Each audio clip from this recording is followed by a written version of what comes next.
Welcome, everyone. I'm Dr. Basil Considine. I'm here from the ACU Online Writing Center, and today's webinar is the exploration of research problems. This is one of many webinars that we have developed specifically for students in the leadership doctoral programs, in the EdD program, where we look at a specific assignment, and not just any assignment, not just a paper that will come and go, but a paper that is designed to help you move towards eventual materials for your dissertation. And so you'll hear a lot more from me on that, and we'll look at some sample texts. Do be aware that if you're watching this in the fall of 2023, that you should be looking for the updated video because the assignment is going to be updated slightly. But for those of you who are enrolled in Leadership 701 right now, you're in the right place. This is the current, the assignment in effect that is, I believe, due in about a week. So with no further ado, let's dive in. And so let's talk about the other webinars in this series. So the EdD in progress webinars are a specific set that look at things particular to the leadership doctoral programs.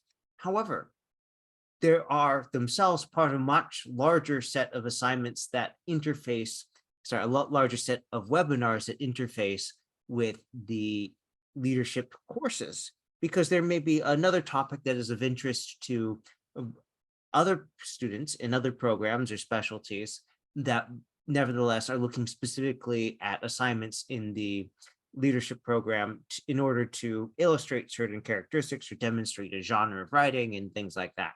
And so the best place to find those is to go to our writing webinars page, and then to scroll down until you see this tab guide and select LEAD/EDD, and that will show you organized by course number, and within that by week, that will show you all of the webinars that tie in with your course and its assignments. So there's a lot for 701, for 711, 714, so on and so forth.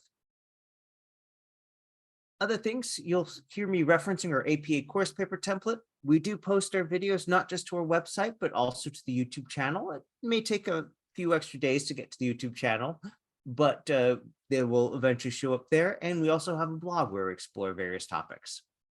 All right, we have just 3 learning objectives today. First, we're going to talk about what makes a clear research problem.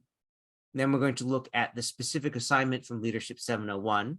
We're going to finish with a discussion of outlining and drafting, how to take the assignment instructions and start developing the material. Now, I might be asking for some input from you about the examples that we put together. So if there's something where you would like to see examples that relate to your own research interests or your scholarly interests, which may not be related to what you're thinking about for the dissertation, I encourage you to share those, because we offer these webinars because of students such as yourself. And the best way to make it relevant is for it to be something that you have a vested interest in knowing or seeing. So what makes a clear research problem? Well, you could watch a couple webinars that we have about that. We have a webinar, Applied Research and Problem for Practice, where you could watch that. We have a webinar for the EdD in Progress series, specifically about the research questions and literature reviews. And research questions are very helpful in being able to address a problem, including a problem of practice. You could even look at this specific thing on the problem of practice side. But let's step back, and what is our end point? Where do you want to end up? And that's for something we need to ask the question, what is a problem of practice? And you could define it as a problem that exists in a workplace or other setting that has goals that are not being met or fully met. Now, I do not recommend using this at home if you and your partner are talking about things like, are you going to clean that? Oh, that's a problem of practice. I don't think that would work out. But the idea that there is something that you or a group or an organization is aspiring to do that's not happening or not happening as well as you would like, yes, that is a problem of practice. You could also just define it as being that gap between the goals you have and the state that you're at right now.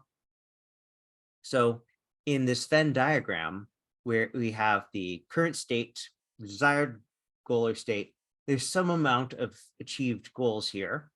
In the visual we're looking at, in the slide we're looking at right now, these two circles of current state and desired goal or state are barely overlapping, and we want to push them so they're mostly and then ideally completely overlapping, where you've got all the things that you want. Now, in practice, usually more goals come up and there may be other things. So we have other circles that are overlapping to greater and lesser extents.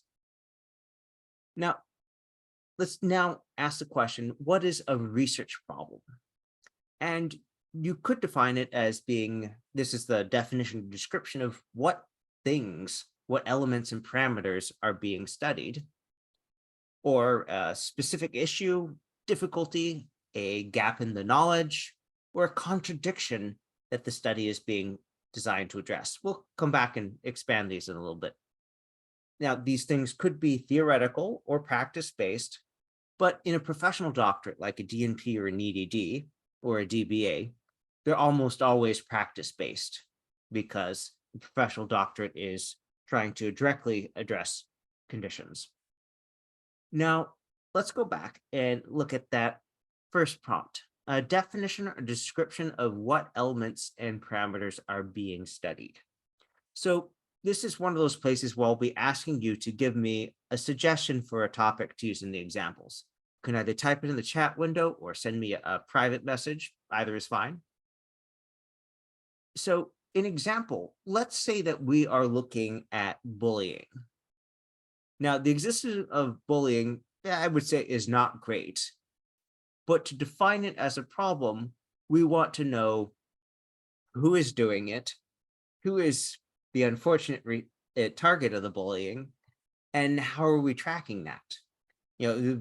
Bullying can take many forms. It can be verbal, it involve physical violence, a mix, these days, social media harassment. So how we define that, how we describe it, is going to help us understand what the problem is. So for example, if you have a class, and even middle schools are increasingly having this, where the children have cell phones and they're using group messages, these things may open up the school children to electronic harassment that they were not previously the recipient of because of the technical challenges or the traceability of phone calls or something like that.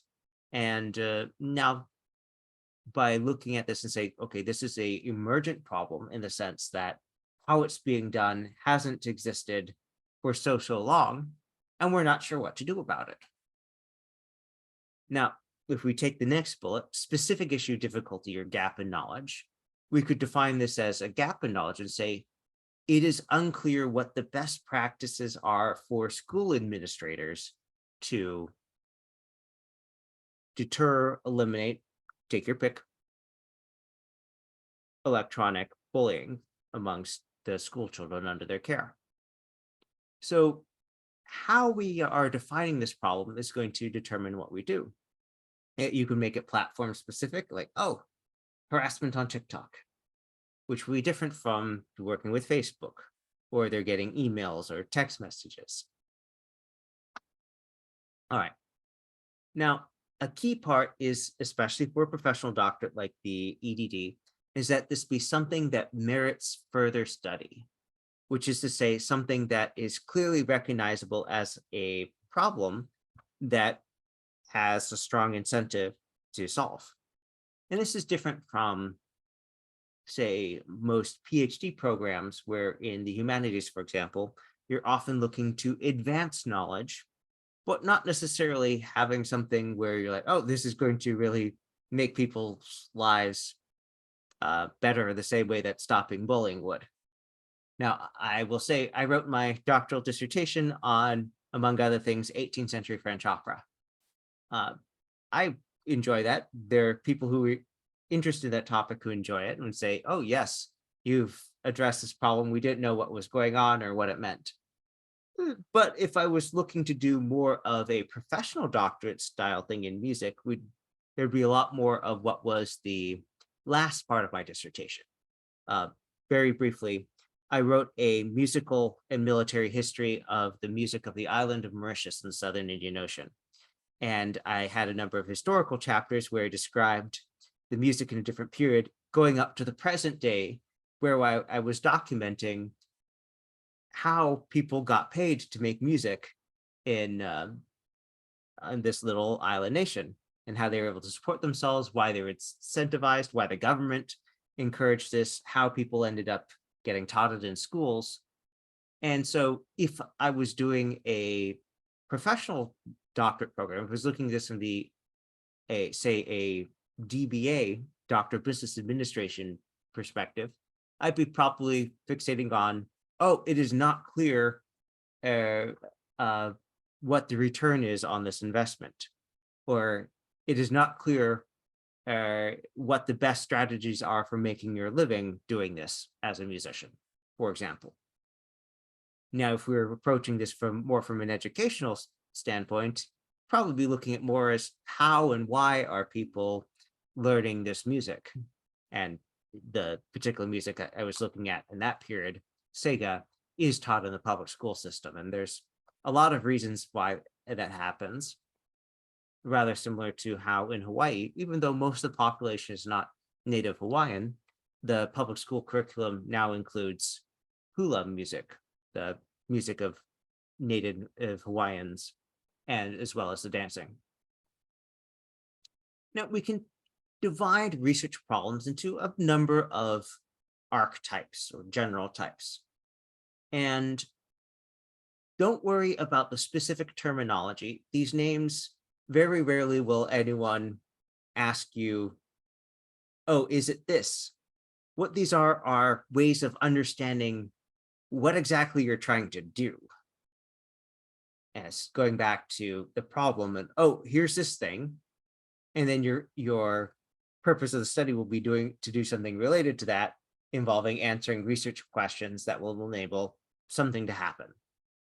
So if you have a causist research problem, that's when it's not clear what the best course of action, what the best thing to do is in a particular scenario. So let's go back to our bullying example. Okay, we might define our problem as there is a high rate of bullying in our school district that leads to students missing a lot of classes because they don't want to come to school. Now, if we're defining that in causist terms, we might say it is unclear what the best practices are for stopping or reducing this bullying problem. Now, that's one way to look at it. Now, but if we're describing it as a descriptive problem, then we'd end up with something that's supposed to answer, well, what is happening or how is it happening? Like, oh, the general problem is that it's not clear if we have a bullying problem or not, or it's unclear to what extent this bullying problem is impacting quality of life for students. Are they skipping for other reasons, perhaps? Now, difference, this is when you're not sure if this is just something that these are just two sides of one thing or if they're separate. So, for example, if there is physical bullying, intimidation, assault, theft, and there's online harassment, are these the same thing? Are they the same people doing it? Or are these two really related but distinct problems that will require different solutions? And then relational, this is where you're trying to find out if things are happening like, oh, does this lead to that? So does attending a class on this enable something or stop people from doing that? I will say that I'm not sure what the current practice is, but where I am right now in the District of Columbia, for a while, there was a pattern where people who, shall we say, misbehaved and were in a certain underage range would be taken to places like a National Holocaust Museum, which is a very powerful and sobering experience and then asked how they felt about that. And they would often say, oh gosh, I did not realize that the thing that I was doing led to this. I understand why people are upset. I am so sorry. And so that is approaching the problem as a looking at it, the being, oh, it has not been conceived as a relational problem. All right. Now, let's now turn to looking at some problem statements. And by the way, if you are in this class and you've started work on this assignment and you would like to get some feedback on that, you can email that to me. I'm going to type my email address in the chat room. And what I just ask is that you let me know via chat or private message that you have sent it to me, because I'll need to know to go and check my email. But we have a couple examples to talk about. So number one, this current research aims to investigate the specific problem encountered by English language learners during English proficiency test in Universitas Muhammadiyah Gresik. The problem is specific to listening, where a lot of learners frequently have difficulties. And then it continues, participants of the study are 30 learners from the English education program at this university from the 3rd to 5th semester. The result reveals that among the common challenges in listening skills in EPT, the most frustrating barrier is the occurrence of unfamiliar words, including jargon and idioms. Now, it happens that the authors of this paper, they are not native English writers. There are some things that would probably not be the way that you would phrase it. But if we look at this and ask, is it clear what the problem being addressed is? I'd say pretty clear. The specific problem encountered by this group, English language learners, where, when, during English proficiency tests at this specific university. The problem is specific to listening, where a lot of learners frequently have difficulties. Okay, all right. They have identified who has the problem and where it is in terms of geography and with part of the test. And then we have some expansion at the bottom where it lists some of those specific challenges that they run into. All right, now this is coming from a published article, because one of the great things that you can use when you're looking for ways to phrase your information to define and narrow down a problem is to look at other places where people have written up their own problem statements. This is coming from another published article. The general problem is how to protect different user populations by the same safety level. In other words, how to make sure that all user groups are really taking comparable risks. And then we have some contextual information. The EU is defining safe products by CEN standardization. Some of these CEN safety limits largely depend on the profile of the intended target population. So do force limits. That is why, and then we don't need to read this. This is following up to reinforce the point that they're looking at certain characteristics and saying, hey, people aren't really looking at what these characters have to do with safety. They've been only looking at it in what we'll call the artificially segregated populations.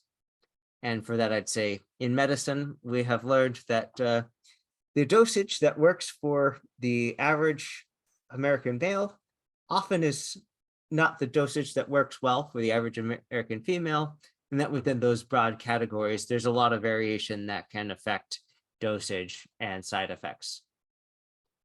So take a look at this one. This is coming from a doctoral dissertation. The general problem is that African American women holding leadership positions in higher education institutions are severely lacking in numbers. So it's saying it's not a lot of them. That's the general problem. Senior leadership positions remain deficient of African American women, regardless of the attempts made to diversify equality in terms of race and gender in the United States. Due to obstacles that include discrimination, lack of support, and segregation, African American women remain hindered from progressing to higher education leadership positions. So let's look at what this is doing. First, it gives us the kind of the big picture. Here's some stuff that's not working out well. There are not many African American women in those capacities. So that's a general problem. And then it gives us some supporting information for that. This has happened even though people have been working to try and address this and bring those numbers up. And then, some of the research has identified specific obstacles: discrimination, lack of support, segregation, and others. All right. So if we break this down, the author has identified who has the problem. African American women holding leadership positions in higher education institutions, or women who aspire for those positions but don't have it now or yet. The what is senior leadership positions.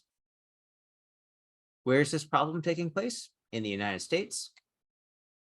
And what are the implications of it? They can't progress to these. You could call ramifications consequences. Now, if we are looking at this, we see that this particular example does continue, and they give us not just the general problem that we looked at here, but also the specific problem, which is the subset of the larger problem that they will be addressing in their research. The specific problem is that African American women face significant barriers that inhibit their ability to progress in their careers and obtain administrative positions in higher education institutions. Okay, that is very specific. They've said, we are looking at those barriers that they're encountering. So that gives an idea of what the purpose might be, what the research questions might be, and thus what kind of study this will be. And if we look at the following sentences, we have some supporting information. It says, talking about racism and about the lingering mistreatment. It talked about sexism. All right, so these two sentences that follow that are supporting evidence, including specific examples of the things that are causing or are being barriers. And all this is to lead us towards that purpose statement of, what is the author doing or has done in the case of this published research? The purpose of this qualitative case study was to investigate the perceptions held by African American women who have attained middle and upper management and higher level positions in higher education institutions about the gender and race-based factors that may have inhibited their progress. That's a great alignment with this general and specific problem. So we say the general problem tells us, there's not many of these women. The specific problem is saying, hey, it's not just they're choosing to do other things. There are significant barriers that are stopping them from doing this. And the purpose is basically saying, for the people who we are studying who succeeding in getting these jobs, what do they think was going on? All right. Now, for this particular assignment, it's tempting to write the purpose statement. And in fact, I see the purpose statement in many drafts that come in. But one must remember that this assignment's instructions are saying explicitly, don't write that for that assignment. You can always write it and save it till you get to the later assignment where you write the purpose statement, but you shouldn't have it here. We're focusing on describing and narrowing down the scope of the problem. So with that, let's take a look at what the exploration of research problem assignment is asking people to do. So this is coming from the Intro to Doctoral Studies course in the leadership program. And it starts with the preamble, where it tells us something about what you should have done before you start this. Early in the course, you prepared an annotated bibliography. Hopefully the process introduced you to the rich conversation surrounding your area of research interest. Then you shared a preliminary research topic statement and questions. This assignment asks you to take the first steps in joining the research conversation by, first, describing convincingly a specific concern or problem related to leadership development, education, or another aspect of leadership or organizational theory and practice within your area of academic specialization and work context. Number two, explaining why you find this specific problem compelling. And three, arguing that deeper understanding or resolution of this problem will benefit a particular community. So just looking at the problem and saying, oh, here, how's that working? That's not enough. There should also be a clear statement of, okay, if you get this information that you are making a study to do, how will this benefit people and who specifically will it benefit? And then they talk more, the instructions, about narrowing down the topic and how to find the specific thing that you're going to be focusing on. And here the important thing is really captured in a graphic on the right. So the general topic, that's the subject matter that interests you. So the general topic might be public school education, to go back to our bullying thing. But within that, there is a identified general issue. There's a lot of bullying problems that have consequences for students' education and sometimes their safety or mental health. But that's a lot of stuff still. So we want to zero in on this third circle within the circles, one of those issues or problems, and select which one we're going to work on. And let's say I have chosen to do the online harassment. It's not to say that the other things aren't problems, but we can only do so much. So we're focusing on the subset so we can do it in detail. And as part of this assignment, you will be just not just saying this exists, but backing it up with sources and describing what we, meaning the public, the research community, what we still don't know about that one issue or problem. And just to be clear, they reiterate in the instructions, please note that you are not proposing a solution in this paper. Rather, construct an argument that references your reading and draws on appropriate firsthand experience in order that you can persuade the audience, the readership, in this case, your professors, persuade your audience that a compelling problem exists that is supported by evidence from the context. So if you're doing something at a school you teach at, so give us some information from that and point out how you know it. Like, oh, I know this because I witness every day and I am a teacher at that school or an administrator or something.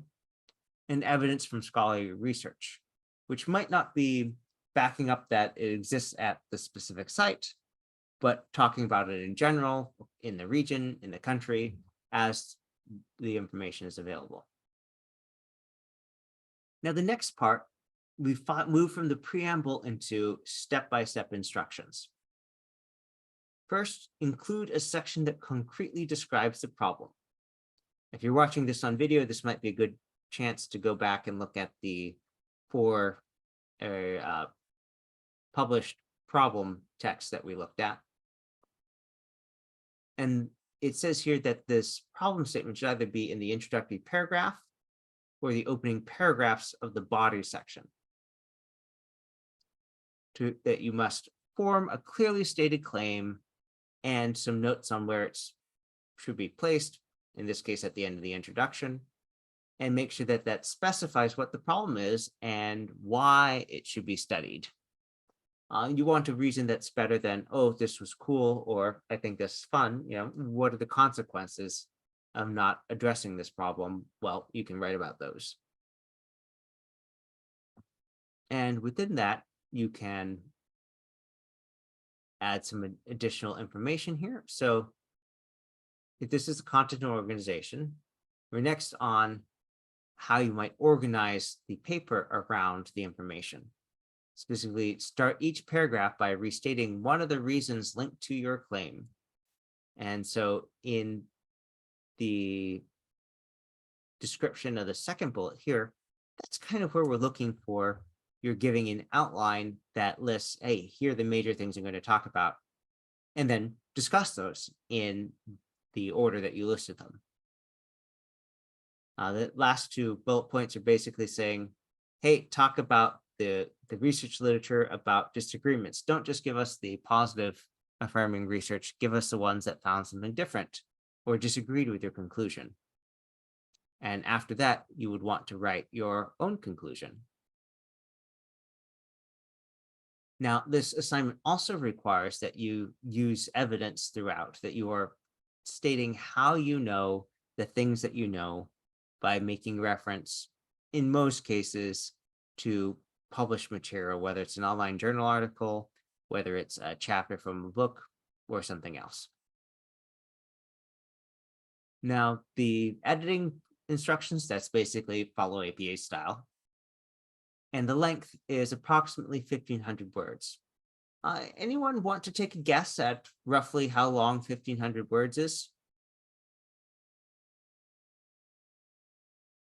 So they're roughly 250 words per page in APA style, which means 12-point font, double spacing between the lines, the APA heading rule being formatted, maybe the odd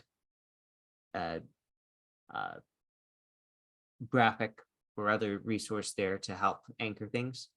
But 1,500 words is actually about 6 double space pages. So this isn't a super short paper, but it's also not super long either. And keeping in mind that they give you this step-by-step list of things that you can discuss.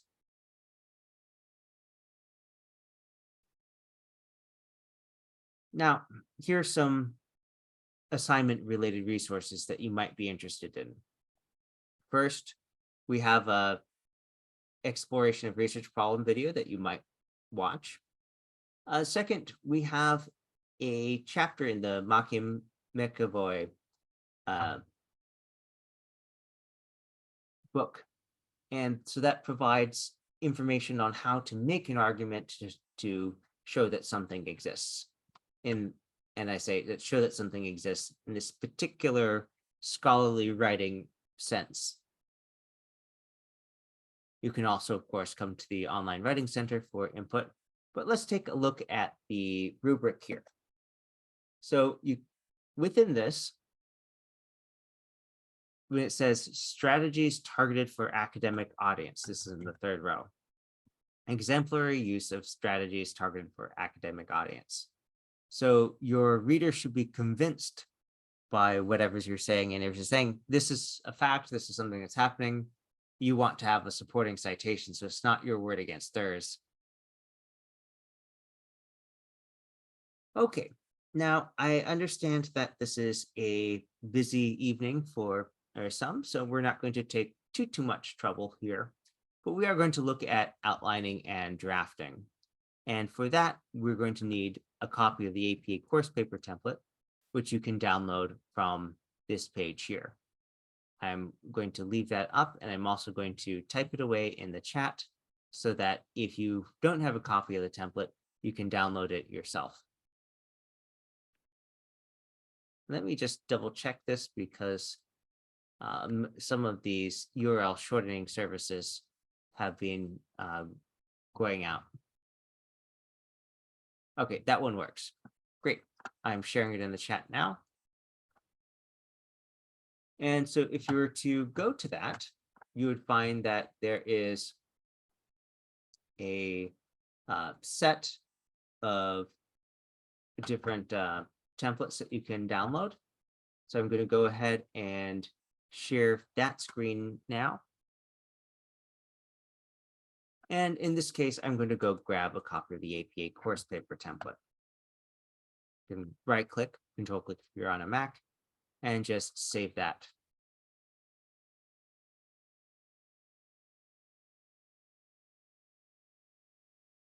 All right. So we're going to go ahead and open that up, and we're going to take a look at what the instructions tell us we should be doing as far as organizing this. Let's go ahead and share that screen. Title page, you can fill in your information. We're really interested in starting here. Now, according to the instructions here,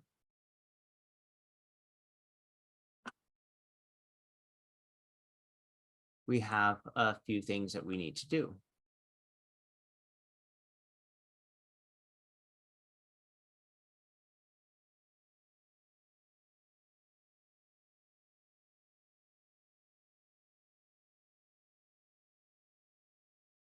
So we need to describe the problem, and we need a claim that specifies, in this case, so this is saying we need a general problem. This is a specific problem, why it's worthy of study. So before we've gone anywhere else, okay. So we're going to go with the example thread that we've been going with so far. The general problem is that there is a high incidence of bullying in public schools around or across the United States, with significant negative outcomes for school children who are bullied. Now, we could expand on this. We could give examples from the literature, all of which would be good things to have.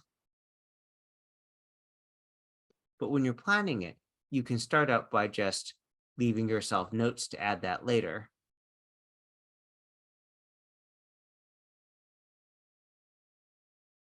And then here we're looking at the that specific problem statement. The specific problem is that X. Now, we'll take a moment and think about what that might mean. We're talking about bullying, but who has the problem? Now, that's not saying there won't be many things that are problematic, but who has this problem right now? So, for example, I was at an administrative meeting, and we're talking about how there was a leak in the building. Now, no one at that table had to clean up the leak. But when the other people at the meeting discovered that it was a leaking black water pipe with essentially sewage in it, it went from a general problem to the person in that space has that problem because they can't even use that space until that's fixed and cleaned up. And so in a similar way, we're going from the general problem to some subset of it that you will address. For example, in this case, we might say, okay, the specific problem is that the local school district has a high incidence of online bullying on social media platforms, but faculty and administrators do not know how to effectively respond. Now let's take a moment and go back to that earlier slide where we're talking about the different types of problems.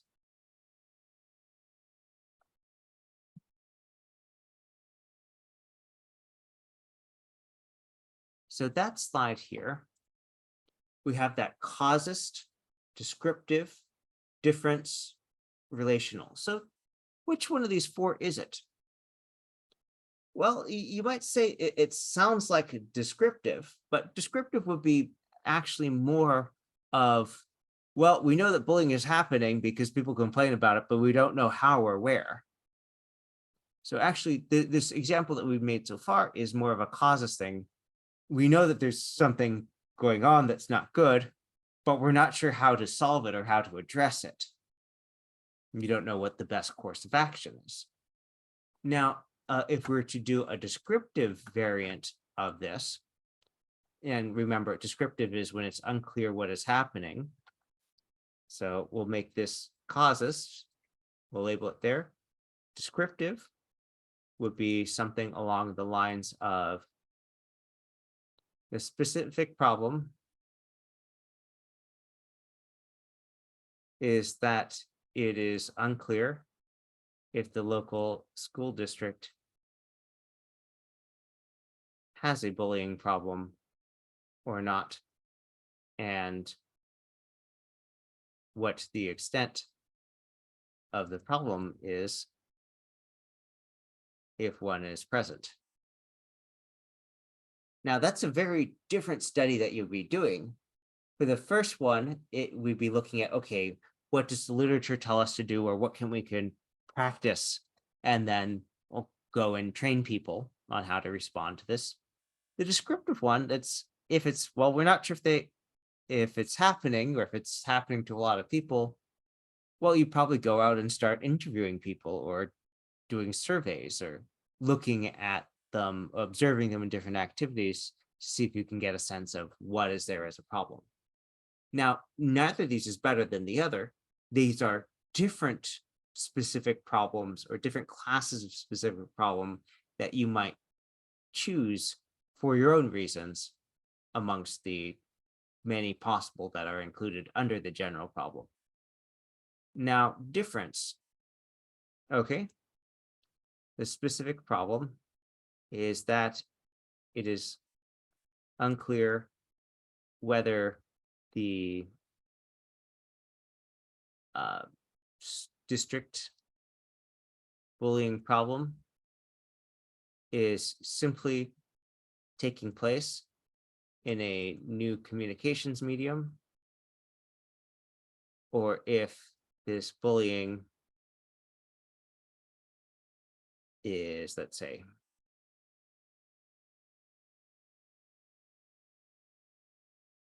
online bullying requires new anti-bullying efforts. Now, here's a little one for those of you who are teachers. So I have the privilege of having worked with Peter Yarrow of the group Peter, Paul, and Mary, best known for their song Puff the Magic Dragon, but many other hits as well. And Peter Yarrow's great program that he works on these days is a teacher training program for an anti-bullying curriculum, a curriculum that's designed to build empathy and connection and understanding, and not just clamp down on bullying, but to build bridges of understanding that make it less likely to occur, and will make people who are involved in that rehabilitated to come to an understanding and work against this larger problem. So again, one way that you could go in that. Now, our last one is relational. So that's generally if we're looking at a bunch of variables and unclear what is happening or what is preventing something happening. The specific problem is that the district's extensive anti-bullying trainings series for teachers is not producing the desired results, and it is unclear which components of this are effective as they are currently offered. And again, there are other ways that you could go with this, but what this is doing is it is focusing things on saying, all right, there's a relationship we don't understand here. And that could be a scheduling relationship. So if you give all the training during the summer and then people go on summer break, they may not remember it as well as if you give them the training right before classes start and then they start using it immediately. But if we don't know what's working, or if one thing is influencing another thing, then it's hard to come to an action. All right, let us do a recap now of what we've been talking about this evening. First, we started out by looking at what makes a clear research problem. We talked through these different resources that are available. We talked through the understanding of the problem of practice as this imperfect overlap between where we are right now, the current state, and the desired or goal state where we want to be. We talked about research problems and different ways of conceptualizing them. And we talked about the different classes or general types of research problems to understand what is it that you're doing that would then lend to being able to pick certain methods to use to do it. We looked at some example problem statements, including both breaking down who this pertains to, what is being described, where this problem is taking place, what the implications or ramifications are. We talked about going from the general problem to a specific problem statement, and then how that will eventually lead to related material. Then we looked at the sample assignment from Leadership 701, and then moved into drafting that to show how some of these things would play out as you are starting to write the sections described there. Now, we are at the end of our time here. So if you have any questions, I would say, please feel free to send us an email at onlinewritingcenter@acu.edu. You can always schedule an appointment by going to my.acu.edu and selecting from the drop-down list of resources, selecting Online Writing Center, and then follow the instructions there. You can visit our website for additional details and for links to recordings such as this. And again, if there's something that you would like to see, please let us know. And with that, I bid you good night.